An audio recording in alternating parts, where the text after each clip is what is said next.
Uou, sejam bem-vindos a mais um vídeo aqui do canal Como é Bom Ser Nerd. E assistimos Besouro Azul ontem, dia 17, dia da estreia. É aquilo lá que eu disse no vídeo de origem. O filme ele chega aí com uma onda de negatividade na sua, enfim, no seu lançamento. Era um filme aí que estava programado, inclusive, para ser ser entregue em streaming, e depois a plataforma ganhou uma importância que foi elevada para os cinemas e tudo mais. E ontem eu tive a oportunidade de ver esta produção para ver como ficou a performance do Xolo Madureira, da Bruna Marquezine, de todo o elenco. E aí? Será que é bom? A gente vai falar sobre isso agora. Se você está chegando aqui no canal pela primeira vez, seja mais do que bem-vindo. Meu nome é Alex Fury, esse aqui é o canal Como é Bom Ser Nerd. Aqui a gente fala de quadrinhos, fala de série, fala de cinema, fala de tudo que a gente gosta dentro desse universo fantástico dos quadrinhos para as telas. Se você não é inscrito, aproveite, deixa aqui embaixo a sua inscrição no canal, dá um clique no sininho para ativar as notificações e receber os avisos sempre que houver vídeos novos por aqui. Visite as nossas redes sociais e por lá o assunto sempre começa antes de postarmos aqui.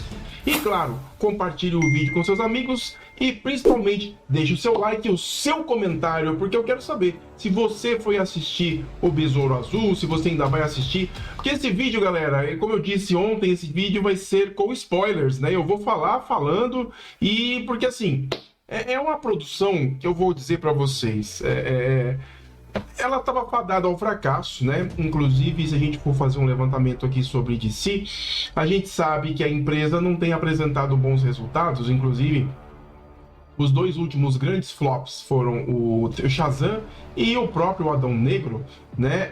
Entre outras. E outras produções que foram feitas e acabaram caindo aí no esquecimento, né? Bom, é uma empresa que está vindo de sucessões de tentativa e erro, e a gente está assistindo isso, assim, a gente como fã acaba ficando um tanto quanto assim, desgostoso com o trabalho que a empresa vem entregando. E quando você vai ver uma novidade, você fala, pô, mais um que eles estão gastando dinheiro para jogar fora. E é com essa sensação que a gente chega para assistir o Besouro Azul. Pior ainda que agora está rolando a greve dos roteiristas, então ninguém está fazendo tapete vermelho, não tem uma divulgação massiva como era feito comumente nos filmes, então tá tudo assim muito fragilizado. E assim, não é um personagem conhecido, ele tem aí ele tem aí ele tem um lado coadjuvante em todo esse vasto universo da DC, assim como foi o próprio Pacificador, que chegou assim, perdido no tempo e ganhou a sua notoriedade. E é exatamente o que aconteceu aqui com o Besouro Azul. De antemão, eu já quero dizer para vocês que eu concordo em gênero e grau com o que o pessoal tem falado com relação à questão do filme não ser uma grande novidade. Ele é novidade por ser um novo personagem sendo adaptado em live action? Pode ser, ok, tudo bem, mas o filme em si, ele é a mesma fórmula do que a gente pode até classificar. Posso até colocar aqui como exemplo, colocando uma breve sinopse, por assim dizer, do personagem. É um garoto que recebe grandes poderes e assim precisa defender aqueles que estão ao seu lado e a honra, enfim, por assim dizer. Você já ouviu algum personagem que tenha algo parecido? Alguém que solta teias e pula entre os prédios? É bem por aí que eu tô colocando na cabeça de vocês. Então, assim, essa fórmula, ela é bem vencida mesmo, né? E o filme ele já estava com essa premissa de morrer por causa de se basear em pilares assim, de senso comum, de coisa comum.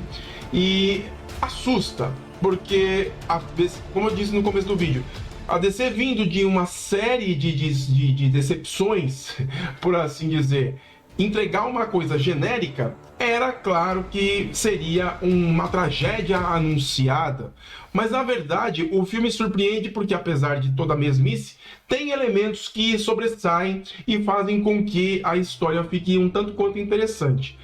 Aliás, eu queria ressaltar aqui, logo na abertura, eu acho bacana que é contada justamente a trajetória dos dois besouros azuis anteriores, né? Via notícias de jornal, acho muito bacana, mostrando pequenas fotos do Ted Cord na sua nave, sobrevoando assim de uma forma bem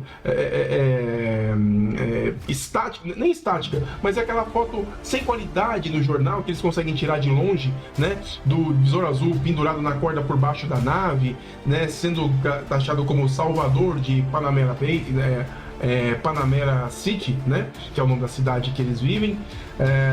Um herói lembrado pelo povo, né? Você percebe que tem essa característica.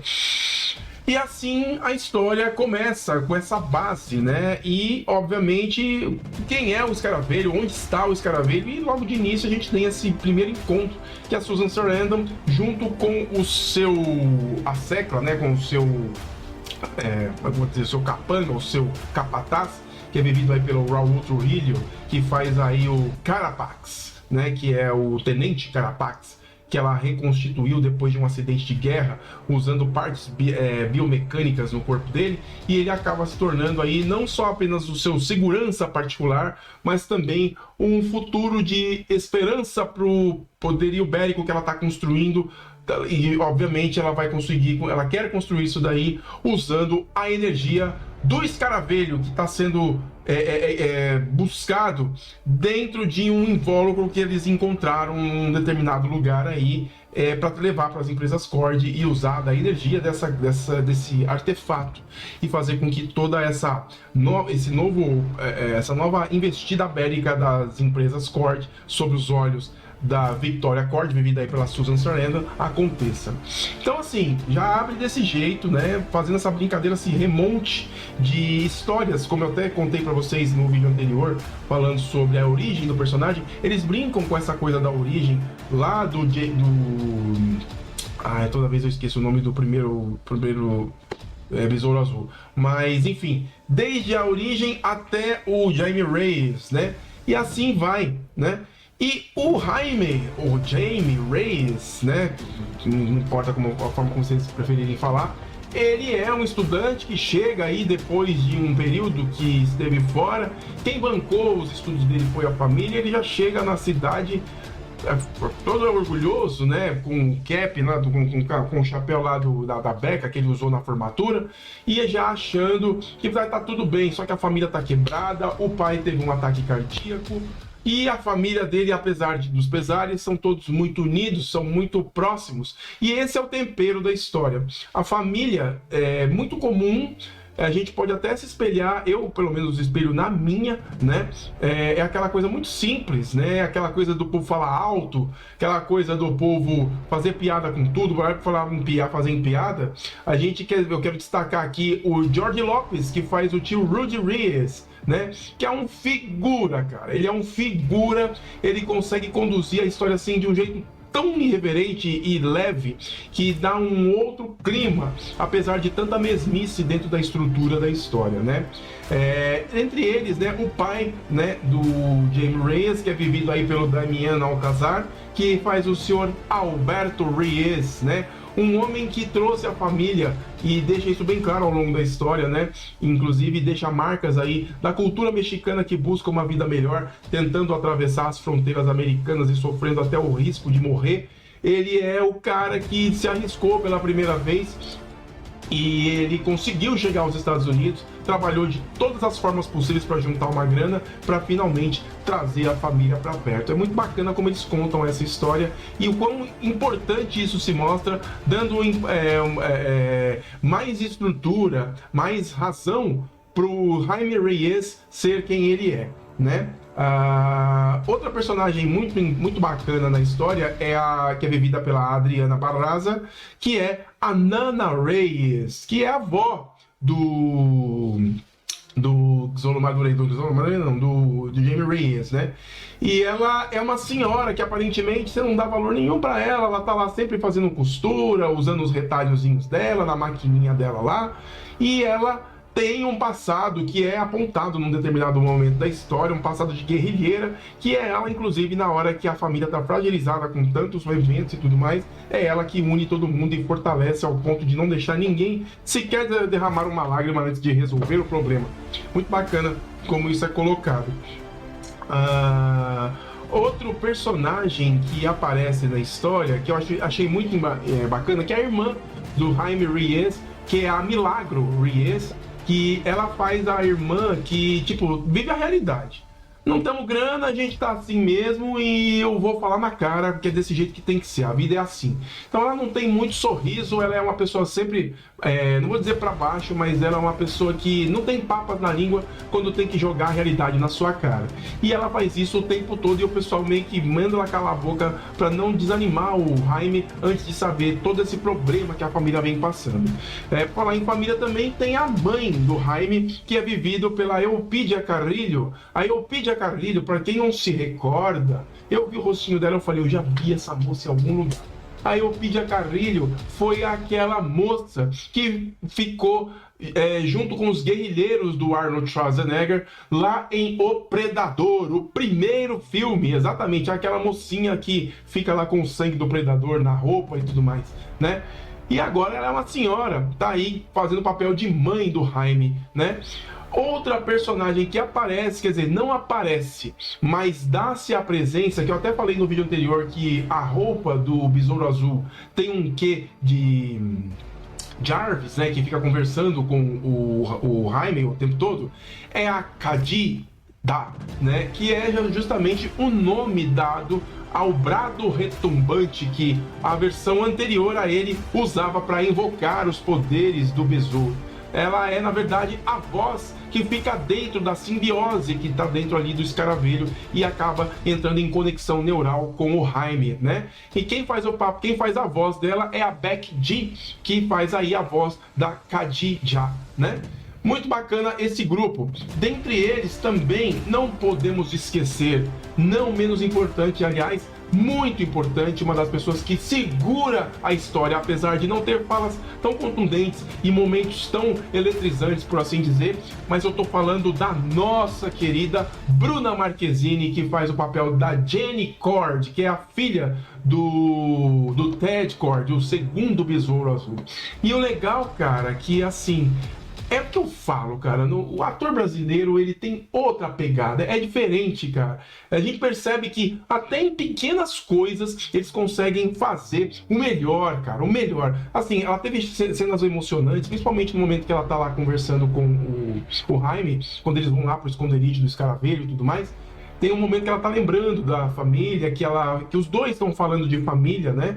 E ali ela mostra essa emoção de saudade, essa falta que ela sente do pai, o pesar das empresas Cord terem caído nas mãos da tia, da Victoria Cord, vivida pela Susan Sarandon, e o que ela está fazendo com o legado do pai, né? Esse ato de se esquecer de tudo que o Ted Cord fez por Panamera City e ela tomar a frente para fazer coisa errada, ela deixa isso bem claro em poucos instantes da fala dela e ela deixa isso muito emotivo e, cara, de boa, fica muito bom.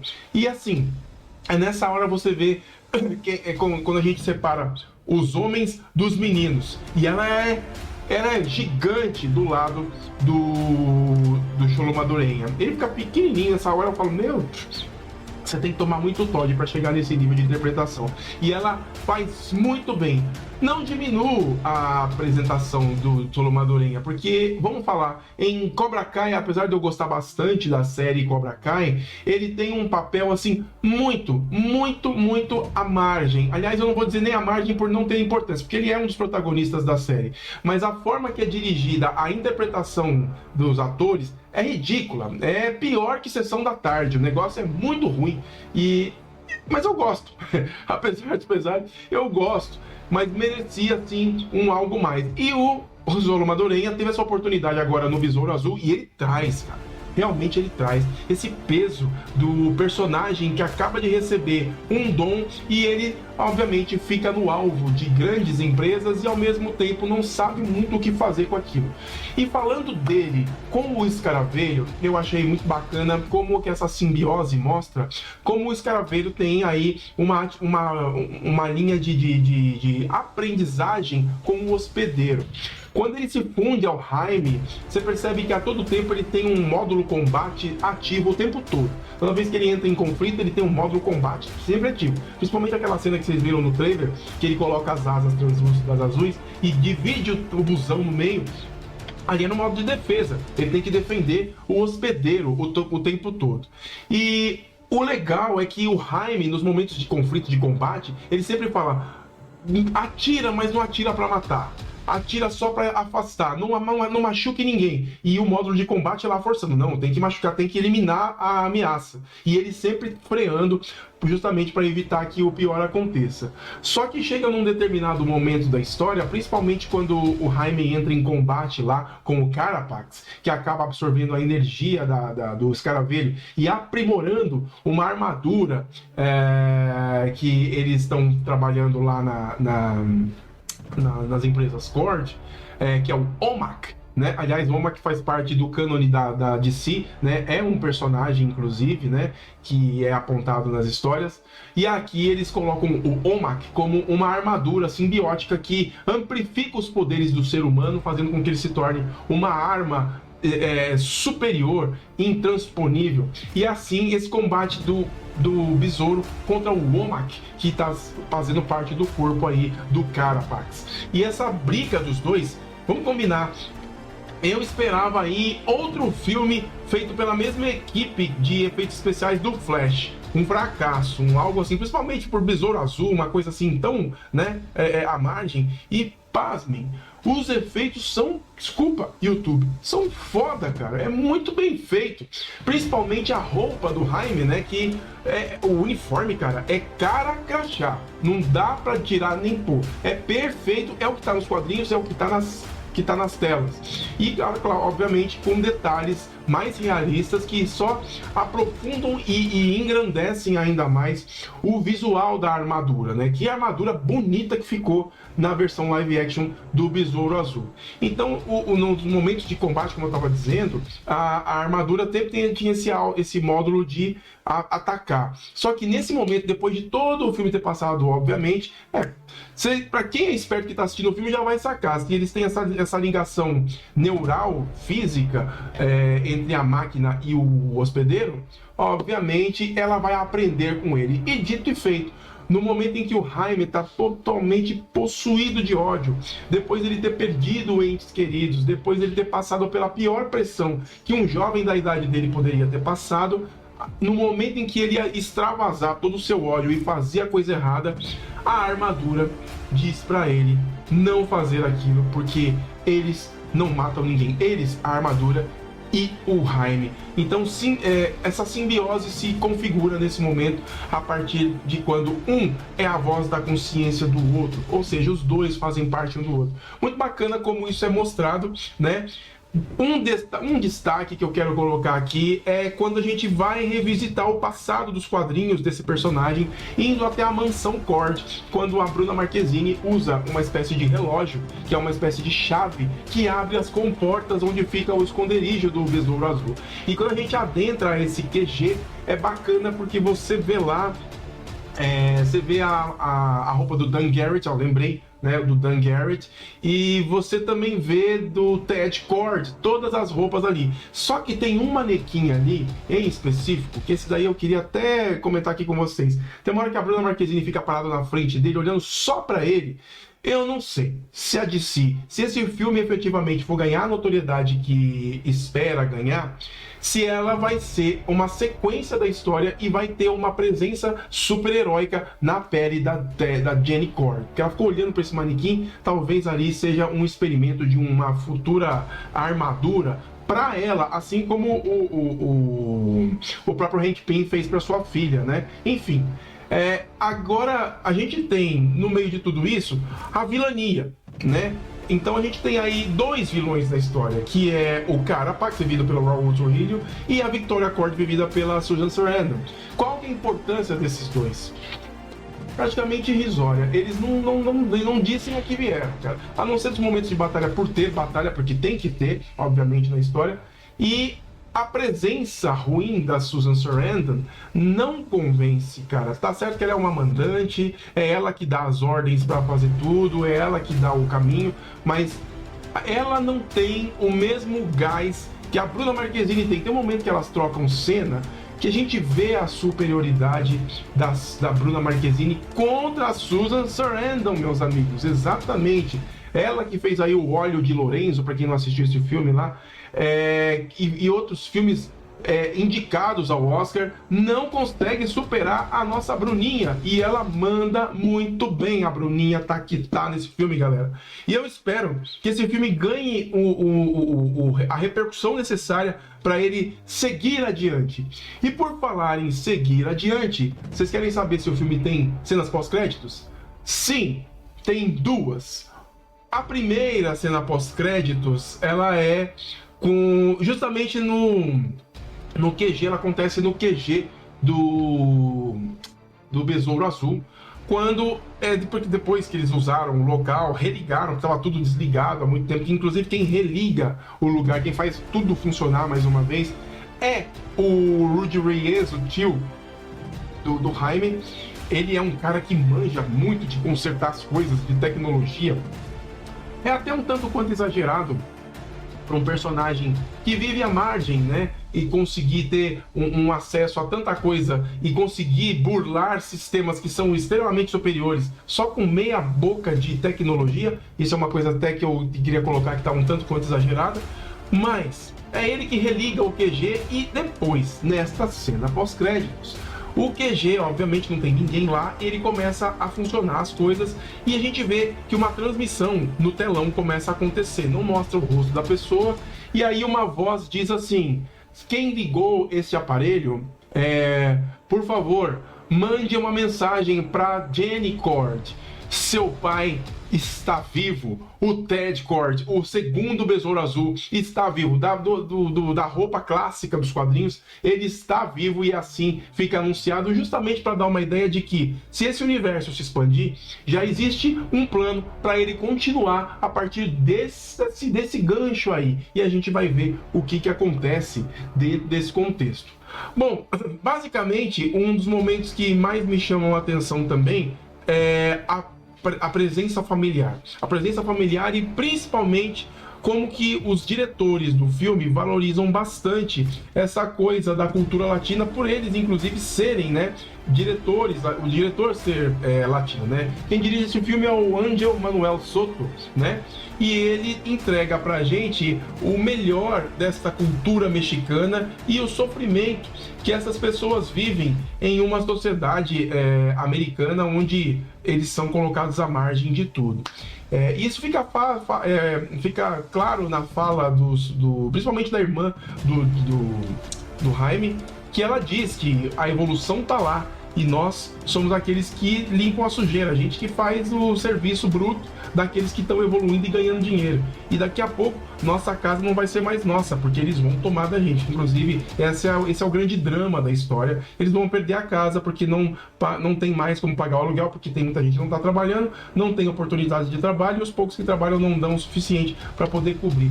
E o Jaime precisa de um emprego e no meio dessas idas e vindas ele acaba trabalhando na casa dos Kord e acaba tendo aí o seu primeiro contato com a Jenny, e assim a história segue. Aos poucos eles vão se trombando ao ponto de serem mais próximos ao longo da história. Se eu for dizer para vocês que o filme é um desperdício de verba da Warner, não, meus amigos, olha, é um acerto, apesar de coisas muito genéricas, é uma história assim que traz um frescor pra DC e impressiona por ser ousado de entrar num terreno se pautando numa estrutura tão manjada como é essa, né? E deu certo. A sorte dessa produção é que eles fizeram as escolhas certas de elenco e eles fizeram justamente o caminho certo para estruturar a história e dar a nós a catarse necessária para gostarmos dos personagens. Eu gostei muito da personagem da Bruna Marquezine, gostei muito da interpretação do Xolo Madureira e gostei muito de toda a família do Jaime Reyes, que trouxe aí esse lado que quebra toda a mesmice da história e dá uma estrutura para o filme fazer o sucesso que merece. Eu tenho muita fé de que essa semana a gente tem uma boa notícia com relação à bilheteria de Besouro Azul. Se eu tivesse que dar uma nota, como eu disse lá na minha live, eu dei uma nota 8,5. Será que eu mantenho? Olha, depois de ter assistido esse filme maturado de ontem para hoje, eu vou dizer para vocês, eu deixo ele com 8, tá? Justamente porque tem essas questões ainda que deixam muito genérica a história e que não dão ainda um trampolim maior para que essa história seja bacana. Bom, meus amigos, eu disse para vocês, inclusive, que eram 2 cenas pós-créditos. E a segunda, ela tem relação com um determinado momento que tem envolvimento aí do tio Rudy Reyes. Quando eles estão lá na Cord para pegar justamente a chave para abrir o QG do Besouro Azul, ele vai com a sua caminhonete, né? Que inclusive ele colocou até um nome de comida na caminhonete dele, que ela é toda tunada, toda exagerada na tunagem, que é o xodó dele. E ele é um cara que constrói coisas. Ele coloca na caçamba desse negócio uma espécie de aparelho que desorienta o sinal de câmeras internas do local. E ele liga aquilo dando um monte de chute, porque o negócio funciona a válvula, e ele faz o negócio funcionar e ele consegue confundir justamente ali as câmeras. E o que ele faz na confusão das câmeras? Ele deixa só na estática? Não, meus amigos. Ele chama aquela máquina de El Chapolin. E o nome não é à toa. Por que ele chama de El Chapolin? Na hora da transmissão, que as câmeras saem do ar, o que entra no ar? Uma animação de bonequinhos do Chapolin Colorado, que a gente assistiu trocentas vezes aí no SBT. Muito legal eles fazerem essa referência. Eu me senti acolhido, assim como espectador, na hora que eu vi o personagem. Principalmente nos momentos, falar em, né, essa coisa de você ter similaridades da sua rotina aqui na sua vida comum. A família, quando eles entravam em discussão, do nada eles saíram da vibe e começavam a falar de sequências de episódios de Maria do Bairro. Exatamente, também passava lá no SBT, Maria do Bairro, que era uma novela muito popular mexicana, e assim eles colocam isso na história. Muito legal como isso tudo é misturado, e na cena pós-créditos é justamente mostrada mais uma cena do Chapolin Colorado, a segunda e última cena pós-créditos, né? E aí você termina lá com a fala do Rudy Reyes dizendo que isso é uma beleza, né? Tipo, ovacionando o El Chapolin. Bom, um detalhe que inclusive engrandece um pouco do personagem do Raul Trujillo, que faz lá o Carapax, ele é um monolito. A história toda, ele é um cara assim, só bravo por ser bravo, um cara mal por ser mal, por simplesmente, né? E a gente entende o porquê, só que isso é mostrado só lá no finalzinho, na grande batalha. No momento em que a energia do escaravelho complementa para fazer a energia do Omak que ele usa no corpo, o Omak, com a energia do escaravelho, empresta as memórias do Carapax, que acaba fazendo com que essas memórias sejam levadas por Reyes, para ele tentar descobrir para ele finalmente saber por que o cara é ruim desse jeito. E a história é simples. A Susan Sarandon, na infância do Carapax, foi responsável por destruir o vilarejo onde ele morava e matar a mãe dele. Tanto que ele carrega durante o filme todo uma correntinha com um pingente com a foto dele com a mãe quando garoto. E a Susan Sarandon é muito maldosa no momento de fragilidade dele, guarda isso no bolso dela, meio que debochando daquilo tudo. E quando toda a história se conclui, o Reyes finalmente entende e a máquina faz com que o próprio Carapax se recorde do passado, coisa que ficou apagada depois de tanto sofrimento que ele passou. E assim ele se entrega ao sacrifício, levando a Susan Sarandon junto para os dois morrerem no final de toda a história. Bom, É clássico, é um sacrifício e tudo mais, mas ainda assim o personagem ficou meio que oco durante ao longo da história, porque isso não foi falado. Se talvez tivesse sido construído isso ao longo do caminho, quem sabe a gente tivesse dado uma maior importância. Ou então não, de repente assim fica melhor. Quem sabe? Diga você aí pra mim o que é que você acha desta conclusão e desses detalhes aí. Bom, é isso, cara. Besouro Azul, mais um filme aí que a DC entrega pra gente. Gostei bastante, mas antes de mais nada, eu quero saber de vocês. O que é que vocês acharam de Besouro Azul? Se você já foi assistir, deixa aqui embaixo o seu comentário, eu quero saber a sua opinião, beleza? Meu nome é Alex Fury, eu vou ficando por aqui. Um grande abraço pra vocês e até mais no nosso próximo vídeo. Valeu!